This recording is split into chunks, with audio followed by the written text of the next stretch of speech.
بسم اللہ الرحمن الرحیم۔ اسٹور روم میں بہت اندھیرا تھا اور اس کے ٹھنڈے فرش پر بیٹھ بیٹھ کر میری ٹانگیں اکڑ گئی تھی۔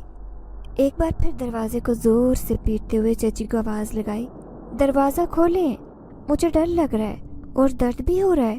پچھلے 4 گھنٹے سے میں اس اسٹور روم میں بند تھی اور چیخ چیخ کر میرا گلا خشک ہو گیا تھا، لیکن کسی کو مجھ پر ترس نہیں آیا۔ چچی نے مجھے بہت ظالمانہ طریقے سے مارا تھا۔ میرے جسم پر بہت سارے زخم ہو چکے تھے جو سردی کی وجہ سے بہت تکلیف دے رہے تھے۔ مجھے بہت درد ہو رہا تھا۔ میں بار بار دروازہ پیٹ رہی تھی اور سب کو مدد کے لیے پکارتی رہی۔ اب میری ہمت جواب دے گئی تھی جب چچی نے مجھے اس بوسیدہ پرانے سے اسٹور روم میں بند کر دیا۔ اس وقت شام کے 6 بج رہے تھے۔ اب تو مجھے یہاں پر قید ہوئے 4-5 گھنٹوں سے زیادہ گزر گئے تھے، جس کا مطلب تھا کہ سب افراد رات کا کھانا کھانے کے بعد اپنے اپنے کمروں میں جا چکے ہوں گے۔ میرے رونے پیٹنے کا کوئی فائدہ نہیں ہونے والا۔ بے بسی کی انتہا پر خود کو محسوس کر رہی تھی۔ میری آنکھوں سے مسلسل آنسو بہہ رہے تھے۔ آج سے پہلے بھی بہت بار چچی سے مجھے ڈانٹ سننے کو ملتی رہی، کبھی کبھی مار بھی پڑ جاتی، لیکن وقت کے ساتھ ساتھ وہ بہت دلیر ہو چکی تھی۔ مجھے کچھ بھی کہنے سے بالکل نہیں گھبراتی تھی۔ مجھ میں تو اتنی ہمت نہیں تھی کہ پلٹ کر کبھی ان کے کسی بات کا جواب دے سکتی، کیونکہ اس گھر کے علاوہ میرا کوئی ٹھکانہ نہیں تھا اور چچی سے کوئی بعید نہیں تھا کہ وہ مجھے اس گھر سے باہر نکال دیتی۔ اسٹور کے ٹھنڈے فرش پر میں نے اپنے بازو گھٹنوں کے گرد لپیٹے اور سر جھکا کر گزرے ہوئے وقت کے بارے میں سوچنے لگی۔ وہ وقت کتنا اچھا تھا جب میں اپنے بابا کے ساتھ رہتی تھی۔ بہت سکون سے زندگی گزر رہی تھی۔ میں صرف 4 برس کی تھی جب میری ماما اس دنیا سے رخصت ہو گئی، لیکن بابا نے کبھی مجھے ماما کی کمی محسوس نہیں ہونے دی، حتیٰ کہ دوسری شادی بھی نہیں کی، کیونکہ وہ نہیں چاہتے تھے کہ میں سوتیلی ماں کے ظلم و ستم کا شکار بنوں۔ بابا کے سب دوست اور رشتہ دار انہیں دوسری شادی کا مشورہ دیتے، لیکن وہ ہمیشہ انکار کر دیتے۔ وہ کہتے تھے کہ میں اپنی زندگی میں بہت خوش ہوں، میرے لیے میری بیٹی سے بڑھ کر کچھ بھی نہیں ہے۔ اپنی ماں جی اور بابا کو یاد کرتے ہوئے ایک بار پھر سے میری آنکھوں میں آنسو آ گئے اور میں بے آواز رونے لگی۔ وہ صبح اچھی طرح سے یاد تھی جب مجھ سے ملنے کے بعد بابا گھر سے روانہ ہوئے۔ ہر روز کی طرح آج بھی وہ اپنے آفس جا رہے تھے، لیکن میں نہیں جانتی تھی کہ آج میں آخری بار اپنے بابا کو دیکھ رہی ہوں۔ وہ ایک روڈ ایکسیڈنٹ کا شکار ہو گئے تھے۔ چند گھنٹے بعد ہی ان کا مردہ جسم گھر لایا گیا، جسے دیکھ کر تو مجھے یقین ہی نہیں آ رہا تھا۔ بہت دن تک تو میں صدمے کی حالت میں رہی۔ اپنے آس پاس کی بھی کوئی خبر نہیں تھی۔ اس موقع پر بابا کے سب سے قریبی رشتہ دار یعنی ان کے چھوٹے بھائی احمد چچا اور ان کی بیوی یاسمین چچی نے میرا بہت خیال رکھا۔ اس شہر میں میرا اور کوئی قریبی رشتہ دار نہیں تھا۔ چچا اور چچی کو دیکھ کر مجھے کچھ تسلی ہوئی تھی کہ میں اس دنیا میں اکیلی نہیں ہوں، بلکہ میرے اپنے بھی موجود ہیں۔ اب میری حالت کچھ سنبھل گئی تھی تو چچا مجھے اپنے ساتھ اپنے گھر لے آئے تھے۔ میرے بابا کے گھر کو بند کر دیا گیا تھا اور میں اس گھر کو چھوڑنا نہیں چاہتی تھی، لیکن تنہا رہنا ممکن نہیں تھا، اسی لیے مجھے چچا کی بات ماننی پڑی۔ شروع میں تو سب ٹھیک تھا۔ چچا کی دونوں بیٹیاں ماریا اور فاریہ مجھ سے بہت محبت سے پیش آتی اور چچا کا بیٹا موسیٰ بھی بہت اچھا اور سلجھا ہوا لڑکا تھا، ہمیشہ عزت اور احترام سے بات کیا کرتا۔ لیکن آہستہ آہستہ نہ جانے سب کو کیا ہو گیا تھا، مجھے نظر انداز کر دیتے، گھر کی کسی بات میں بھی شامل نہ کرتے، یہاں تک کہ چچی کی کوشش ہوتی کہ میں صبح سے لے کر شام تک گھر کے کام کرتی رہوں۔ اگر ذرا سی بھی غلطی کر دیتی تو وہ بری طرح سے ڈانٹ دیتی۔ ہمارے گھر کے مقابلے میں چچا کا گھر بہت چھوٹا تھا اور کاروبار بھی محدود تھا، جبکہ بابا کا تو اس پورے شہر کے علاوہ دوسرے ملکوں میں بھی لیدر پروڈکٹ بنا کر سیل کرنے کا کام تھا۔ اب یہ سارا کاروبار چچا اور موسیٰ دیکھ رہے تھے۔ چچا کی خواہش تھی کہ میں سارا کاروبار ان کے حوالے کر دوں اور پاور آف اٹارنی بھی ان کے نام منتقل کر دوں۔ بابا کے وکیل جو کہ برسوں سے ان کے ساتھ منسلک تھے، انہوں نے مجھے ایسا کرنے سے منع کر دیا کہ یہ بات چچا اور چچی دونوں کو ناگوار گزری۔ اس کے بعد سب کے رویے میرے ساتھ تبدیل ہو گئے۔ میں ناسمجھ نہیں تھی کہ سب کے رویے تبدیل ہونے کی وجہ نہ جان سکتی۔ مجھے یہ جان کر بہت دکھ ہوا تھا کہ میرے چچا اور چچی دولت کے لالچ میں یہ سب کچھ کر رہے۔ ماریا اور فاریہ کالج میں پڑھتی تھی اور میں یونیورسٹی جاتی تھی۔ ہمیشہ سے میں اپنی گاڑی کو ڈرائیو کر کے یونیورسٹی جایا کرتی تھی، لیکن چچا نے مجھے منع کر دیا کہ وہ خود مجھے یونیورسٹی تک چھوڑ آتے تھے۔ میں یہ سب ان کی محبت سمجھ رہی تھی، لیکن حقیقت میں میری گاڑی پر قبضہ کرنا چاہتے تھے، اور ناسمجھی میں نے ان کی ہر وہ بات مان لی جس کا مجھے نقصان ہوا تھا۔ میں نے ایسا کبھی بھی نہیں سوچا تھا کہ میں چچا اور چچی کو بھوک سے مرتا ہوا دیکھوں، بلکہ میں یہی چاہتی تھی کہ کاروبار کو سنبھالیں وہ، تاکہ کاروبار کی ترقی سے چچا کے گھر کے حالات بھی بدل جائیں۔ کہ روتے روتے نہ جانے کب میری آنکھ لگ گئی۔ اچانک ہی مجھے اپنے چہرے کے زخموں پر گرم گرم سانسوں کی حدت محسوس ہوئی۔ میرے زخم ٹھنڈ کی وجہ سے اکڑ چکے تھے۔ یہ گرم گرم سانسیں مجھے سکون دے رہی تھی۔ میں نے جلدی سے آنکھیں کھول کر دیکھا تو یہ دیکھ کر حیران رہ گئی کہ میرا ٹھنڈا ہاتھ اس وقت انتہائی تپتے ہوئے گرم ہاتھ میں جکڑا ہوا تھا، اور ایک نوجوان میرے ہاتھ کے زخموں پر اپنے لب رکھ رہا تھا۔ شرم اور حیا کے احساس کی وجہ سے میں نے جلدی سے ہاتھ کھینچ لیا اور گھبرائے ہوئے لہجے میں پوچھا، تم کون ہو؟ کیونکہ میں بالکل دروازے کے سامنے بیٹھی تھی۔ اگر دروازہ کھولا جاتا تو یہ ممکن ہی نہیں تھا کہ مجھے اس بات کا علم نہ ہوتا، اسی لیے میں نے حیران ہوتے ہوئے پوچھا، میں تمہارا دوست اور خیر خواہ ہوں، مجھ سے ڈرنے کی ضرورت نہیں ہے، اس اجنبی نے جواب دیا۔ اس کی چمکتی ہوئی آنکھیں اندھیرے میں دکھائی دے رہی تھی، جبکہ کمرے میں اندھیرا ہونے کی وجہ سے میں اب تک بھی اسے پہچان نہیں سکی تھی کہ وہ کون ہے۔ میرے ذہن میں موسیٰ کا خیال آ رہا تھا کہ شاید کسی طرح سے اندھیرے میں اس اسٹور روم میں وہ داخل ہوا ہے، لیکن آواز سے مجھے اندازہ ہو گیا تھا کہ یہ موسیٰ نہیں کوئی اور ہے، اسی لیے میں بہت گھبرا رہی تھی۔ رات کے اس وقت میں اکیلی تھی اور کوئی اجنبی بھی میرے کمرے میں گھس آیا تھا، یہاں تک کہ دروازہ بند تھا۔ مجھے کچھ سمجھ نہیں آ رہی تھی کہ میں کیا کروں۔ بہت خطرہ محسوس کر رہی تھی۔ انتہائی ڈرتے ہوئے اور خوفزدہ لہجے سے میں نے پوچھا، تم کون ہو اور کمرے میں کیسے داخل ہوئے؟ اچانک کمرے میں لگا بلب روشن ہو گیا اور اندھیرا ختم ہو گیا۔ یہ بہت پرانا اور بوسیدہ کمرہ تھا جس میں دیواروں اور چھت سے جالے لٹک رہے تھے۔ پورا کمرہ دھول اور مٹی سے اٹا ہوا تھا، مگر اس کمرے میں اندھیرا نہ ہوتا تو اس کی خوفناک حالت دیکھ کر شاید اب تک میں بے ہوش ہو چکی ہوتی۔ لیکن اس وقت میرے سامنے ایک اجنبی موجود تھا جس کی موجودگی میرا حوصلہ بن گئی تھی۔ وہ اجنبی نوجوان میری طرف دیکھ کر مسکرا رہا تھا، جبکہ مجھے اس کی نظروں سے خوف محسوس ہو رہا تھا، اسی لیے خود کو زمین پر گھسیٹتے ہوئے کچھ پیچھے ہو گئی۔ میری اس حرکت پر وہ مسکرانے لگا۔ مجھے اس سے بہت زیادہ ڈر اور خوف محسوس ہو رہا تھا، کیونکہ میں اسے پہلی بار دیکھ رہی تھی۔ میرے ذہن میں خیال آیا کہ شاید یہ بھی چچی کی کوئی چال ہو، انہوں نے اس اجنبی شخص کو اس کمرے میں بھیج دیا ہے اور نہ جانے اب وہ کیا کرنے والی ہیں۔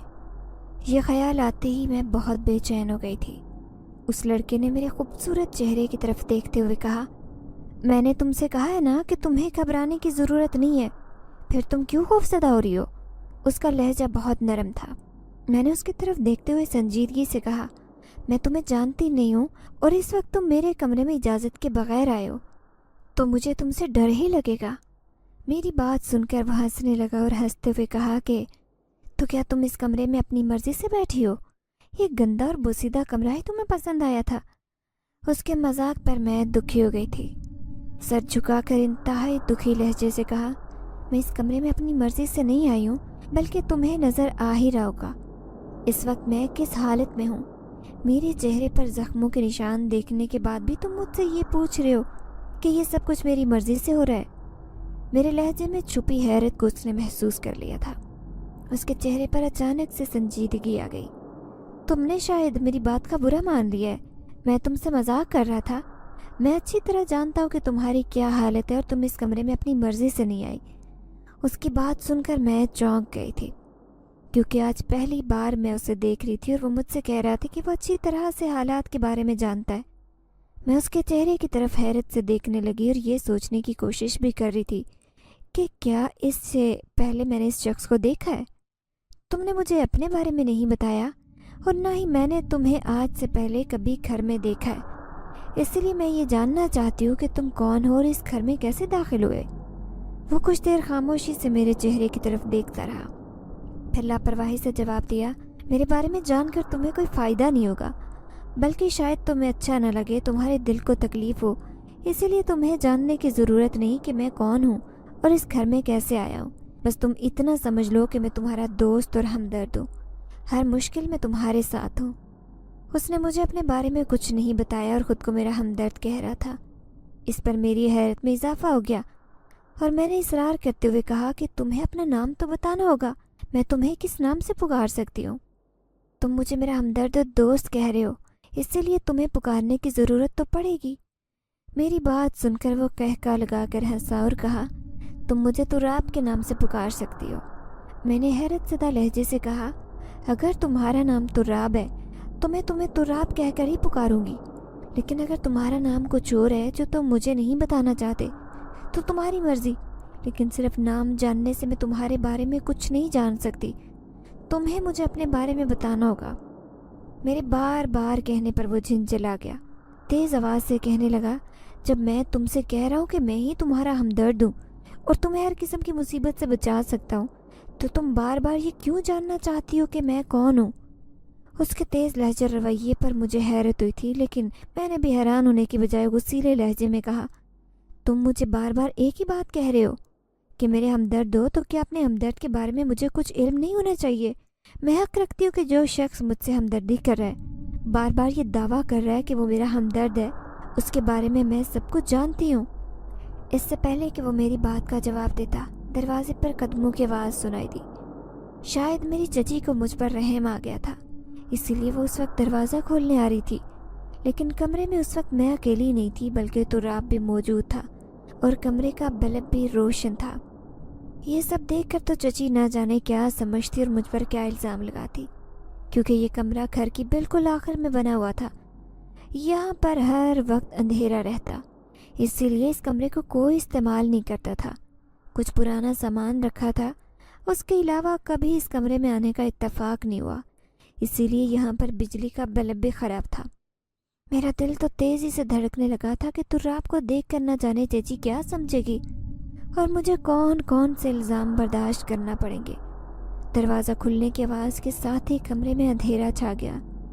تراب جو مجھ سے کچھ ہی فاصلے پر بیٹھا ہوا دکھائی دے رہا تھا، اندھیرا ہونے کی وجہ سے اب وہ بھی نگاہوں سے اوجھل ہو گیا تھا. چچا اور چچی کمرے میں داخل ہوئے تو دونوں نے اپنے اپنے موبائل کی لائٹس آن کر لی تھی. کمرے میں اب اندھیرا نہیں تھا. میرا دل تو تیزی سے دھڑک رہا تھا. اگر وہ تراب کو دیکھ لیتے تو نئی قیامت کھڑی ہو جاتی. چچی نے میرے چہرے پر روشنی ڈالتے ہوئے انتہائی غصے سے کہا، یہ دیکھ لو، تمہارے سامنے ہی بیٹھی ہے. تم تو کہہ رہے تھے کہ اب تک خوف سے مر چکی ہوگی، لیکن تم نے اپنی آنکھوں سے دیکھ لیا نا، زندہ ہے ابھی، مری نہیں ہے. یہ بہت ڈھیٹ جان ہے، اتنی جلدی مرنے نہیں لگی. تم نے ہی اسے معصوم سمجھا ہوا ہے. چچی اپنے دل کی بڑھاس نکال رہی تھی. شاید چچا نے ان سے میری سفارش کی تھی، اس لیے انہیں ہی مخاطب کر کے سب کچھ بول رہی تھی. چچا نے ان کی سب باتوں کو نظر انداز کرتے ہوئے مجھے اٹھنے کے لیے کہا. میں بہت دیر سے زمین پر بیٹھی ہوئی تھی. ٹھنڈے فرش کی وجہ سے ٹانگیں اکڑ چکی تھی. دیوار کا سہارا لے کر کھڑے ہونے کی کوشش کرنے لگی. میں آنکھیں گھما کر ادھر ادھر بھی دیکھ رہی تھی. اچانک سے تراب نہ جانے کہاں چلا گیا تھا، کیونکہ دکھائی نہیں دے رہا تھا. اب کمرے سے باہر نکلو اور کچھ کھا پی لو، اس کے بعد تم سے کوئی بات کرنی ہے. چچا نے میری طرف دیکھتے ہوئے انتہائی سنجیدگی سے کہا اور دروازے سے کچھ پیچھے ہٹ کر کھڑے ہو گئے. میں دیوار کا سہارا لیتے ہوئے کمرے سے باہر نکل آئی. مجھے ایسے لگ رہا تھا کہ میری ٹانگیں تو میرا بوجھ برداشت ہی نہیں کر سکیں گی، لیکن میں نے خود کو زمین پر نہ گرنے دیا اور سہارا لیتے ہوئے آگے بڑھنے لگی. چچا اور چچی بھی کمرہ بند کر کے میرے پیچھے آ رہے تھے. چچا نے ایک بار پھر سے مجھے کچن میں جا کر کچھ کھانے کے لیے کہا اور آگے بڑھ گئے. چچی کے بڑبڑانے کی آوازیں مسلسل آ رہی تھی. کچن میں پہنچ کر میں نے سب سے پہلے پانی پیا، کیونکہ پیاس سے میرا حلق خشک ہو رہا تھا. بہت دیر میں روتی رہی اور چیختی رہی، جس کی وجہ سے اب مجھے پانی پیتے ہوئے حلق میں بہت تکلیف محسوس ہو رہی تھی. لیکن اب یہ تکلیف میرے لیے کوئی معنی نہیں رکھتی تھی. میں نے اب تک جو کچھ برداشت کر لیا تھا، یہ چھوٹی چھوٹی تکالیفیں مجھے کچھ نہیں کہہ سکتی تھی. سب سے پہلے میں واش روم گئی، اپنے چہرے اور ہاتھوں کو اچھی طرح سے دھویا. اب مجھے کچھ سکون محسوس ہو رہا تھا. شاید بھوک لگ رہی تھی، اسی لیے کچن میں آ گئی. روٹی کے بچے ہوئے ٹکڑے اور ٹھنڈے سالن ہی برتن میں ڈال کر کھانے لگی.